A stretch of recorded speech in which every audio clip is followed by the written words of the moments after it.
Thank you, Samantha, and good morning, everyone. My name is Mathieu Paulet, and I'm a technology reporter at POLITICO. Europe has made a very clear political choice. It wants to be an AI continent, but that ambition actually hinges on much more than just AI, right? We're talking about chips, cloud, data centers, grids, cooling, land, you name it. The European Commission has put forward AI factories, and soon maybe gigafactories, we'll see about this, as part of the answer. But the question is whether that's going to be enough. Meanwhile, data centers keep expanding across the block, and in some corners of Europe, they are starting to hit hard energy limits together with local resistance. To discuss this topic, it is my pleasure to be on stage with Katinka Klausdottir-Vorsche, the Chancellor for Telecommunication and Digital Affairs at the Permanent Representation of Denmark to the EU, Eulalia Flo, the Board Vice President of the European Data Centers Association and Vice President of Equinix, and Caroline Reid, the UK Deputy Ambassador to the EU. Thank you all very much for joining me in what is an increasingly topical conversation.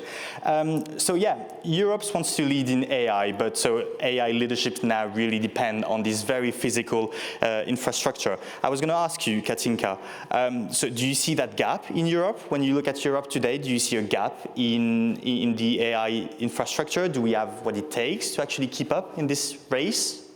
Well, first of all, thank you for inviting me today, and good to see all of you. In some cases, yes, but we also think that we shouldn't think that it's all over Europe. If you look at Denmark, for instance, we have a lot of data center capacity, actually. It's more which kind of data capacity. And we have had a strategy to build out our data center capacity and attract investments already 10 years ago, which has worked. So we have a lot of data center capacity, but maybe what we lack is sovereign capacity. So when we're looking to the upcoming initiatives from the Commission, that's one of the things that we are asking to be a bit cautious on.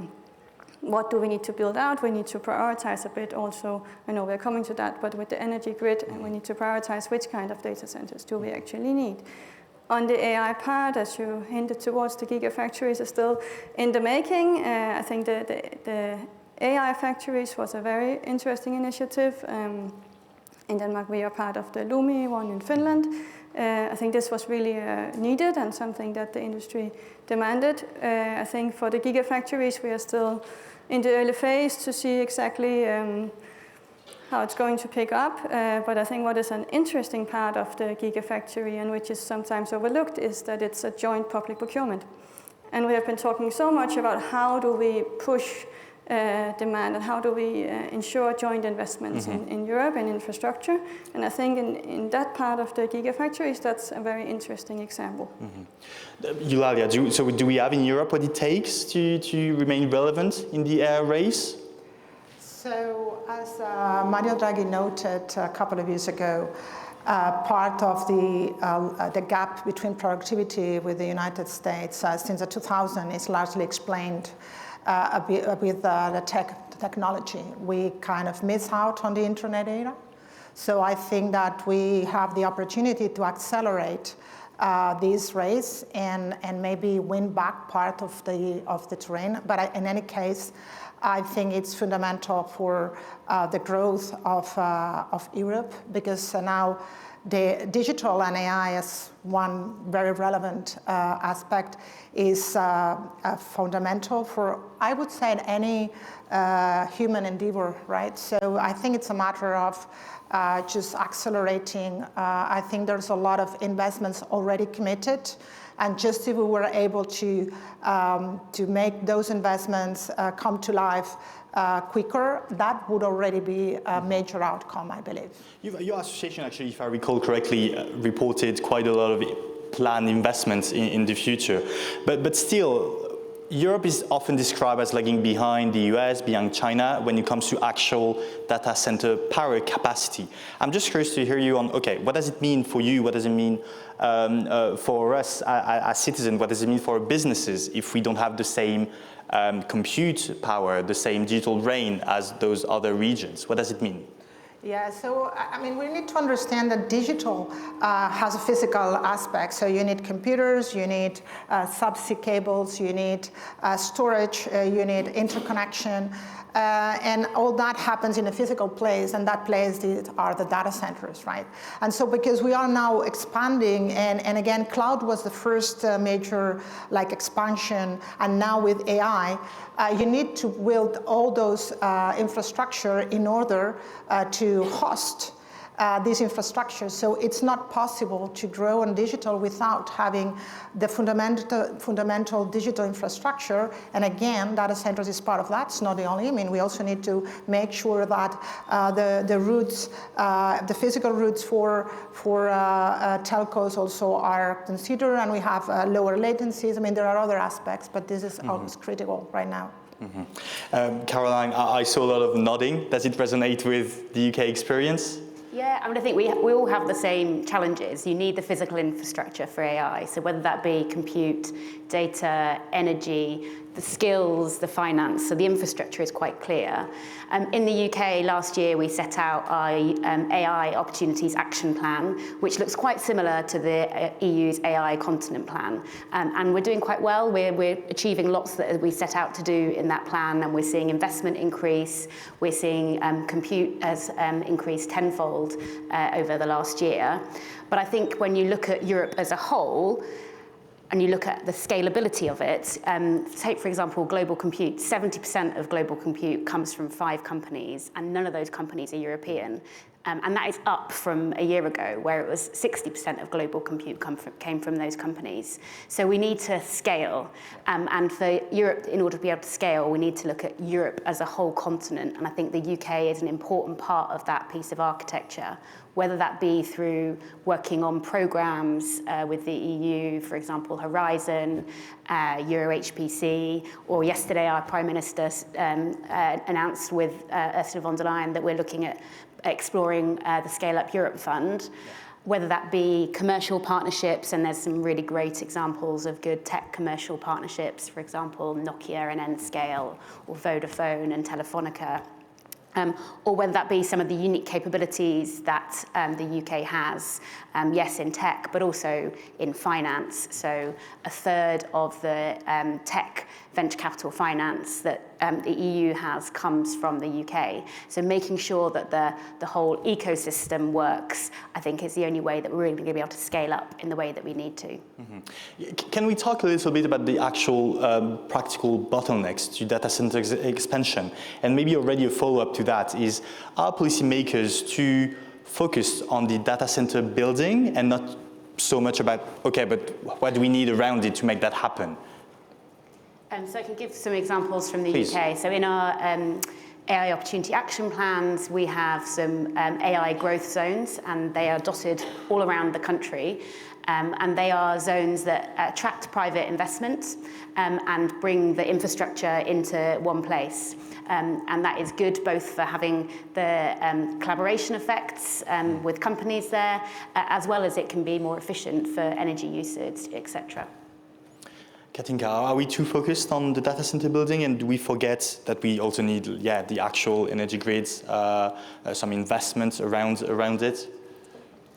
I think we need to see the two together.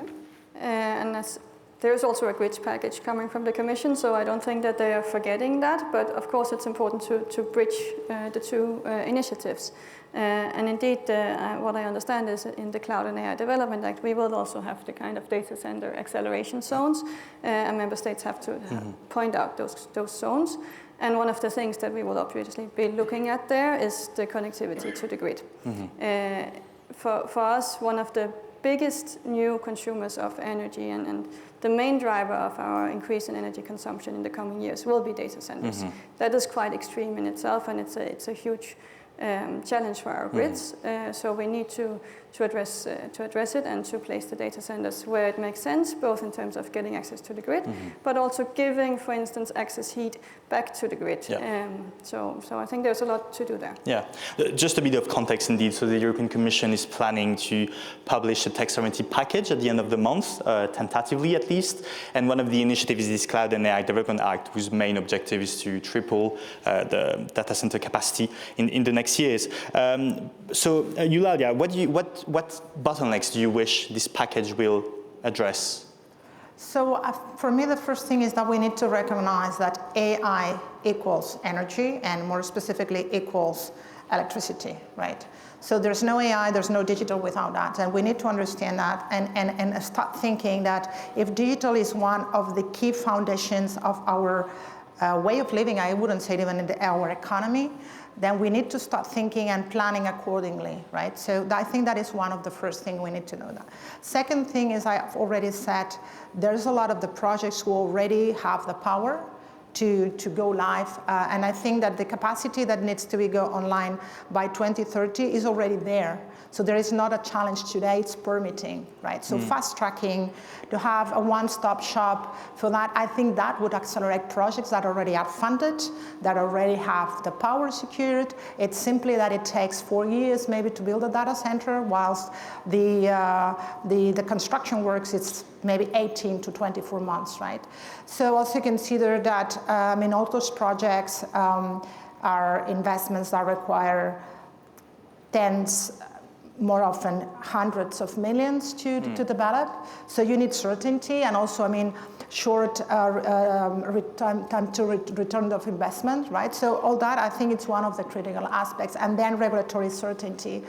And finally, I think that the harmonization, the fact that we don't have different rules in different countries in the EU, that I think also is fundamental. So I would say that this One Europe roadmap that we have now in place with a lot of different reforms that are meant to solve some of these issues, that would be critical, that this is really approved, and there is the commitment of the EU, the Commission, and also the member states, just to make that happen. I think that is what is more critical. Caroline, you talked earlier about collaboration. I also want to talk about sovereignty, because every public discussion we have these days is really about sovereignty, and AI infrastructure and tech more generally is no exception. When Europe builds AI infrastructure, how should we think about the trade-off? Because it feels like on the one hand, we really want to build data centers and we want to build fast, but I also think that we are increasingly mindful of not creating or deepening new dependencies, right? So how do we reconcile those two? I think you said the two key things there. Sovereignty, I don't think, is about being able to build everything yourself. Open trade, you need open trade across all sectors, and that is equally true in the digital space. But actually, you need to make sure that you're not overly dependent on any particular company, country, for the overall requirement. And I think once you've got that, then you have sovereignty. And certainly from the UK's perspective, as I said, we're not expecting to be able to produce all of the tech stack in the UK. That's not realistic. But we're expecting to have an open trading approach to our digital economy. But we are expecting to be able to diversify our sources, our supply chains, and we're expecting to build particular parts of the tech stack that really work for the UK's economy. And I'd expect the same across the EU. And thinking about sovereignty as Europe as a whole, I think, will be a really important part of the package that's coming out in May. Yeah. Katinka, how should we think about this strategic dependence, and can we afford to be sovereign in that space, considering that for chips, for instance, we are overly dependent on one large supplier? So I think we build our digital society for a different world order, right? It's been over the last 20 years, we had an optimistic view on the world. We expected that we could rely on all kinds of partners all over the world, and this has been the right thing to do until a few years ago. Unfortunately, I have to say, this has changed. And I think maybe Denmark is a good example. We're one of the most digitalized countries in the world, and especially in Europe. This also goes for our public sector. And this has been very efficient. It's very good for productivity, for efficiencies. But we are massively dependent on one American provider. NVIDIA, not to name it. Well, on cloud, it's not NVIDIA. But this would also be, it will also be the case for AI with NVIDIA. Once we build the gigafactories. I mean, there is no way that we can do that without NVIDIA, at least in the first step. Then we hope that over time we can make a demand pull to create our own chips industry, but at least in the beginning, we will of course have to use our American partners, which I also think we should, right? But it's about finding the right balance. We have maybe been a bit to one side and been very, to some extent, naive because that was the right thing to do. But now we need to shift a bit back and find the balance, and here I think it's going to be difficult to not oversteer, and I agree very much with what Caroline said. You know, we need to diversify our supply chains. We need to make sure that we have counter dependencies. So we made council conclusions on digital competitiveness during the Danish presidency, and we had one chapter on digital sovereignty. And I can assure you, it was not easy to find agreement among the 27 member states on the approach there, but at least we did find some agreement, and we very much hope that the Commission will follow up on that with the Cloud and AI Development Act and actually do something here, but without oversteering. And I'm looking very much forward to the debate in the Council on this as well. So as you mentioned, so the European Commission has already put forward AI factories across the bloc. Now we are talking about AI gigafactories, like so these public and private partnerships backed by a proposed 20 billion euro fund. At the same time, across the Atlantic, we see the US as this Stargate project, which is expected to run into the hundreds of billions of dollars. That makes Europe look a bit pale in comparison. Eulalia, is 20 billion euro enough? Well, so first off, I believe that a lot of the investments can be made by private investors. I believe they are already there and there are commitments there. So I understand that the factories today and the gigafactories in the future might help to create an environment for experimentation, also to enable SMEs and startups just to create their own projects and R&D, but ultimately, in order to scale, it has to become commercial, and for that, you need a lot of different integration. And you need also to expand beyond the gigafactories. So AI comes with many flavors. So you have the training of big models, then you have fine-tuning, then you have the inference where you consume those models, and when you start doing that, you start to integrate with the existing legacy systems that we already have, that already are in existing data centers, need to be interconnected. So you need to understand that there's more complexity in that, and then you need to facilitate all kinds of data centers. So you were saying before about the AI zones, which is a good, but it's not enough, because again, there will be other capacities that will be already existing ecosystems in hubs that exist today already, where banks and network service providers and enterprises need to interchange all this information. And if you think of AI and agents also will need to connect with the rest of the components of digital, right? So digital comes from where the data is captured and all the appliances that require that is processed, and then it produces outcomes that again needs to be distributed. So if I want to have the result of a model in my laptop, there's a lot of different layers until it gets here, and all of that needs to grow at the same time, right? It's not only these gigafactories, I believe. So do we need gigafactories in the first place, or should we rather focus on what we have and fixing the market to attract investments? So I think that there is this willingness to create some European AI champions. And that it's a fair ambition for Europe. But Europe needs to decide whether we want to scale and really compete at global scale, or we want to create restrictions. So I think we need to find the right incentives, right? And then again, just putting all the bets on the gigafactories, I believe it's not enough. So we need to recognize that it's a more complex and broader, and also facilitate all those investments that already will come from private hands. So I think it's positive. Europe has been funding the US tech. So for once, also we have the opportunity that also other regions of the world are investing in Europe to our own development and growth. So I think that we need to balance both.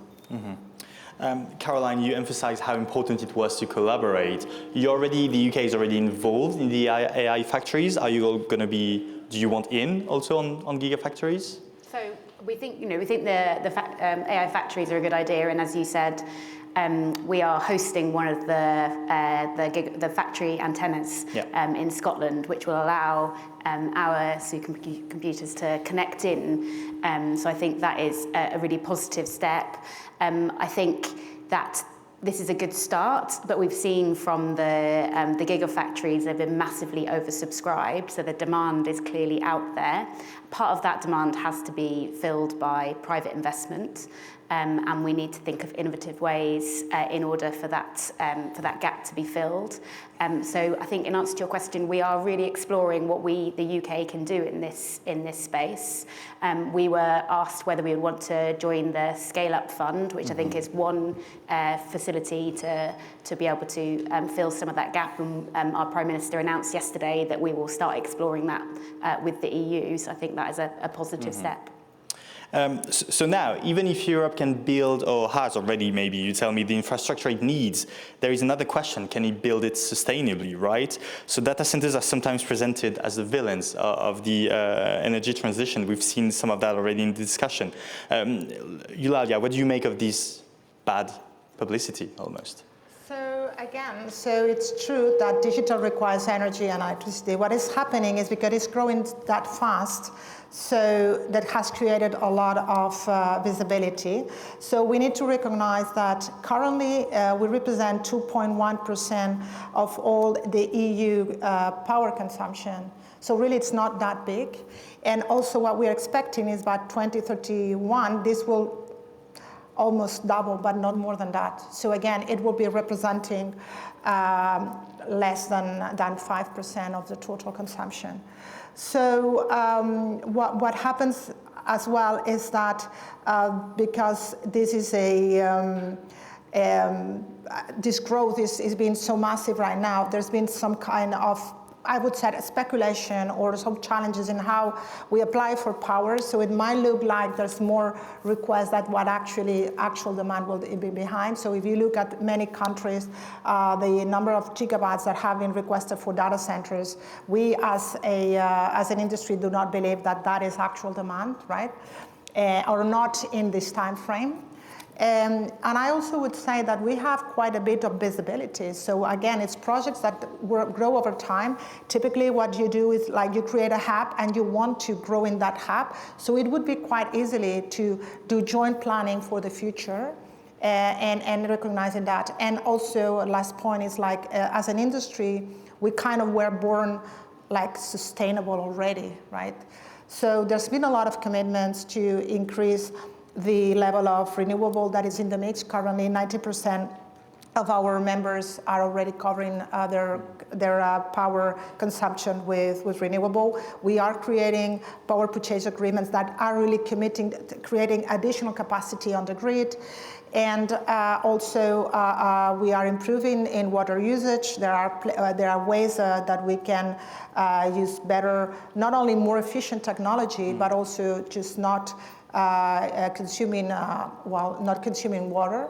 So I believe there's, and also, I mean, all the supply chain continue working on making even more sustainable all the systems. So. But yet, I was going to say, in certain corners of Europe, like we can see data center expansion, like raising red flags over power grids that are stretched very thin, or in certain, I'm thinking about Spain, where also like the usage of water is also like, raising concerns in local communities at least. I want to turn to you, Caroline, because we see that regulators and policymakers have moratorium as a tool sometimes that they use. We've seen that in Ireland, we've seen that in the Netherlands, I think. So what are the moratorium, the ban on new data centers a symbol of? Is it just poor planning? So I think we need to think creatively about how we use energy, how sustainability impacts, or AI impacts on sustainability. I'll just sort of take a step back and say what we're doing in the UK, which is as part of this AI Opportunity Actions Plan, we have a council that is set up that is led by a Secretary of State for Energy Security and Net Zero and our Secretary of State for Science, Innovation and Technology. The two come together, chair a council that includes stakeholders from business, from the tech industry, from users, from academia, and they bring those together so that when decisions are being made about the infrastructure, about the future direction of travel, that those sustainability questions are mainstreamed into that thinking from the start. And I think that has to be a really important part of the answer. I think there's much more we can do on international collaboration on these issues because, frankly, the sustainability issues are a universal issue. They have localized consequences, but the actual drivers are universal. So I think there's much more we can do on that. But do we need to prioritize whether the energy goes to, I don't know, hospitals or over data centers in certain regions? Well, we need to make sure we have a good energy mix that allows the price of energy to come down, and that is, the EU last week or the week before the Re-Energise EU plan, I think, was a good start from the EU side, and I think we would agree with much as what was said in that, particularly about the use of renewables in this context, as well as future technologies in the energy mix. So you need sufficient energy at the price to be able to power the future. Which is your kind of competitiveness, which is your AI-led growth, as well as the energy needs that we have of yesteryear too. Yeah. Katinka, should we coordinate more in Europe about where data centers are going and steer maybe some investment into colder region like yours, where obviously it's probably a bit, you need less energy, or you have a better energy mix, and you need maybe less water? Do we need also to coordinate as Europe? Because, and do we need maybe by extension, to be honest, that maybe not all regions in Europe are the best suited to host data centers? So it's absolutely right that some regions have an advantage on this. I'm not sure we need to politically steer this. The market has been managing that perfectly well over the last couple of years or many years, and this is why we have the Free Flow of Data Directive, which that one part of the Free Flow of Data Directive is not being dismantled in the Digital Omnibus, everything else in that act, but not that, which I think is absolutely essential. Because if we have that, data centers can be built where it makes sense for climate reasons or whatever else. As long as all of Europe has access to the services, that's for us what is important. And then the market will build them where it makes sense. Yeah. That being said, I think if we are doing political initiatives, which we will be, let's indeed prioritize data centers that are sustainable. I mean, we shouldn't throw taxpayers' money into data centers that are not sustainable. So when we are taking political initiatives, of course, we should take that into account. Yeah. So to your point just now, Eulalia, so if we are to regulate, and looks like the Commission at least is going to, won't it like organically drive investments toward places where it's actually data centers can be more sustainable? I don't think that we need the regulator to intervene here. It's happening already naturally.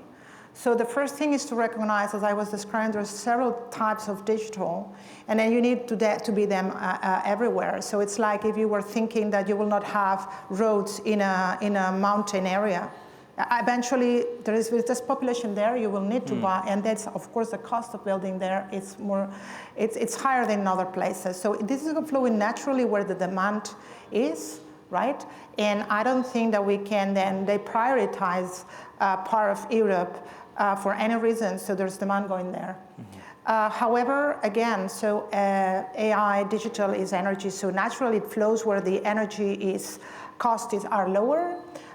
When you need less energy to achieve the same results, where the energy is already renewable on the mix. So that is what, if you observe, so the major players in Europe have been the major capitals, but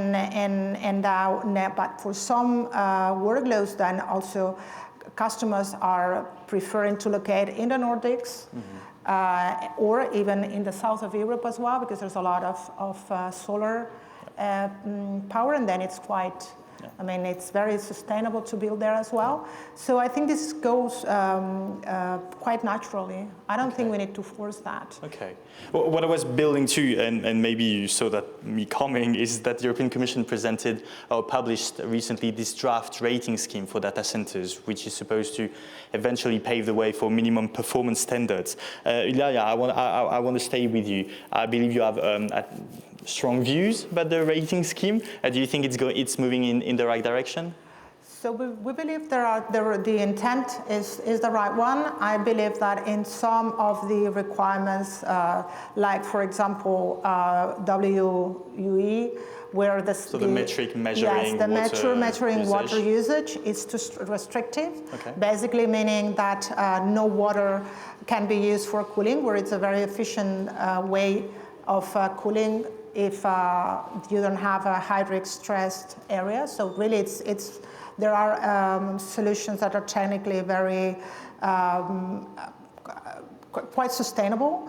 And also mean the fact that we are not recognizing climate zones can also mean divert some very needed investment in some countries, which we don't think it's the right place. And if you look at how buildings are assessed in terms of efficiency, they are using climate zones, right? So I do believe that is, because what do we want? I mean, we want to intervene where the data center is built, or do we want really to have the right incentives to continue improving the efficiency of any data center that is built all around Europe? So I believe that we need to really make sure that we are, and also we are working on the life cycle of the facility in terms of how we assess the sustainability of the model, because it's not only the power, it's all the supply chain also that needs to be assessed. Yeah. Caroline, what do you make of such initiative, having more transparency and maybe act on it at a later stage to phase out eventually the worst performing? Is that something we will have to do eventually? So I think transparency is a useful thing. I think there's more that can be done around sharing demand and capacity constraints so that people can see where energy usage is higher and lower, and sharing that type of information I think will help. So I think transparency is a good thing. I think having the kind of sustainability objective in from the beginning of all of these projects I think is really important, and I think that is government's job to consider the sustainability impacts, and transparency I think is a tool to help achieve that.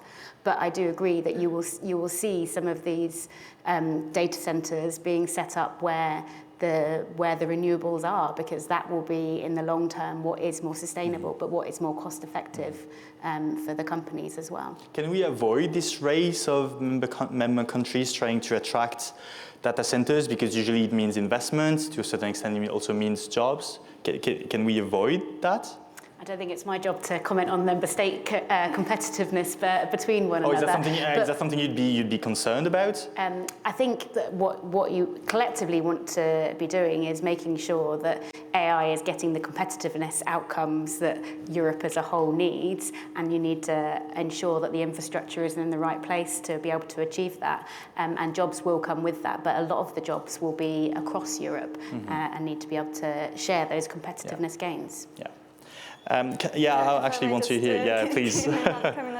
This has been a bit the case, right? There has been a competition, and a lot of data centers has been attracted to the Nordic regions, to Ireland specifically, and now it's actually a bit the opposite, the Netherlands as well. There's a bit of we got enough, you know, and you can have it. We need to make sure as well that at least our energy grids are able to handle it. If we are to host the data of all of Europe, I think we need to find a balance here. So I think the market has done perfectly fine here, and I'm not afraid that this competition will be a disadvantage for our competitiveness, because as you say, it's in the company's interest to have a stable green energy. Do you get a chance to look at this proposed energy label? Because my understanding from the data that is public, from the data that was reported on, actually many European data centers are not going to really meet the top tier level. So should we be concerned about this? Because that would also then ultimately reward the bigger infrastructure, which is fine, but also the hyperscalers infrastructure and give them a hedge. We are aware of this concern, but of course the criteria have to be